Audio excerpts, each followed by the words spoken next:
I'm Becky, and I had my first daughter by a planned C-section.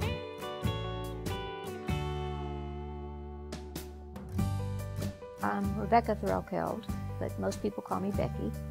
And my daughter Susan, she was my firstborn. Amy Burgess is my secondborn. Well, when I found out I was pregnant, I knew we weren't going to be in California for very long. And so I did go to the doctor of course, the reasons you always go to the doctor when you think you're pregnant. And I was very excited, but scared too, because like I said, I hadn't been married very long, and I wasn't really planning on having children that soon, but it didn't really bother me, and I was really excited. When I found out I was pregnant, I decided to have it in the hospital. They told me that my pelvis was shaped actually more like a man's, like a heart shape, and that I couldn't have a baby come through the canal, and so we're going to have a cesarean. But they did x-rays, that's how they found out.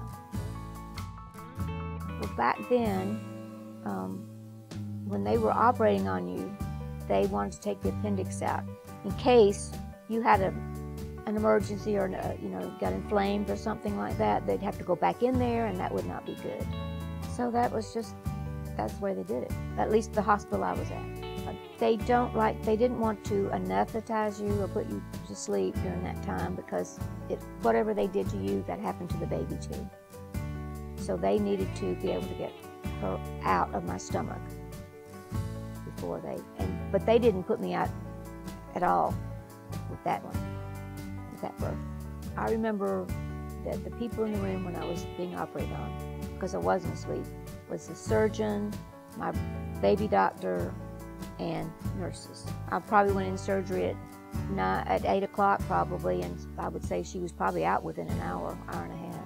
Well, back then, I didn't know, they didn't have sonograms rather, and so I did not know what the baby was going to be. And I don't think I would have wanted to know anyway. Subscribe to CafeMom Studios on YouTube now.